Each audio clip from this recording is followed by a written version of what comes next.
Yes. Maria. And Laura, why is Taiwan so important for rest of the world as well? Because it is important in terms of democratic messaging as well.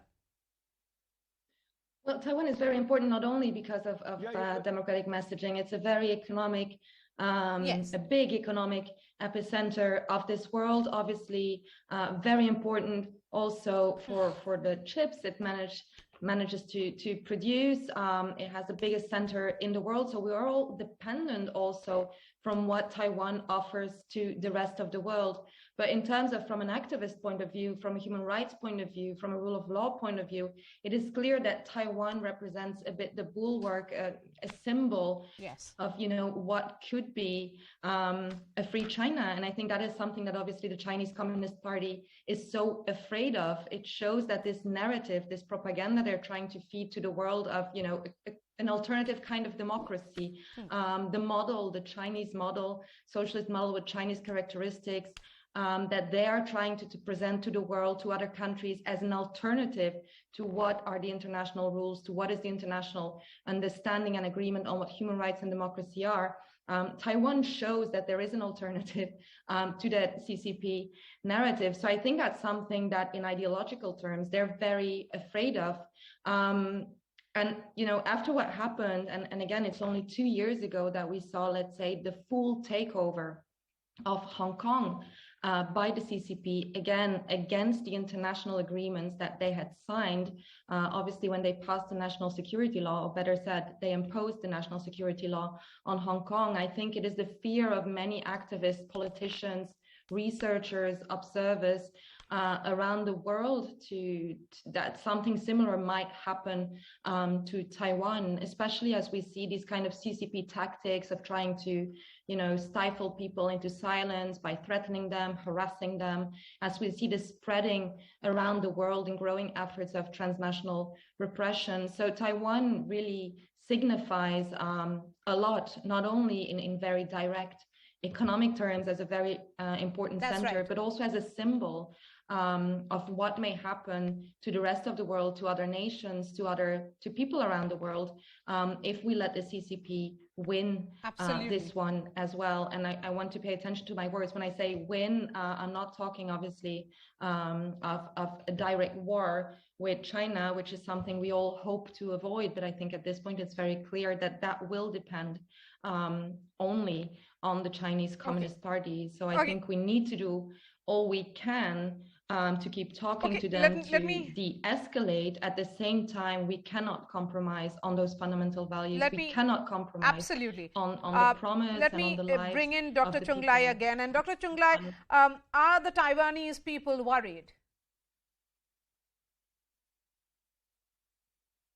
I think the general public in Taiwan, they still live their own lives, and we have a professional baseball team competition that's still going on, and U12 international Little League baseball competition in Taiwan, that was still going on, and a lot of people still have their good time and the dance and then watching the movies. So I do not think that the people here, ordinary lives, have been much affected by the Chinese verbal threat against Taiwan should the Nancy Pelosi visit Taiwan. And we are basically looking at the actions rather than the verbal threat from China. And currently, it seems that the Chinese actions in terms of the military hasn't really reached out to the scale that they want people to believe in. How critical is Taiwan Strait for the future of U.S. in the Pacific? Well, I would say that the apparently since Xi Jinping took up power, and his actions apparently reached up several degrees of the tension against Taiwan, so that the military invasion against Taiwan right now is considered to be a real possibility and a real threat. And the Taiwan government right now is take this as the most urgent priority in terms of the policy execution for the defending Taiwan, so that our defense and our preparation for the defending against possible attack by China, those are the things that we've been put on agenda and working very seamlessly. And at the same time that we also ratchet up our diplomatic alliances as well as our international coalition to help Taiwan to offend against Chinese possible aggression against us. And hopefully that we're able to dissuade China from taking such action. But we are not relying on the Chinese goodwill. We believe that the strong defense, that is most important. And we are trying everything to boost our strength for defending ourselves. Can you really rely on the US, given the kind of experience that Ukraine had in that war and invasion by Russia?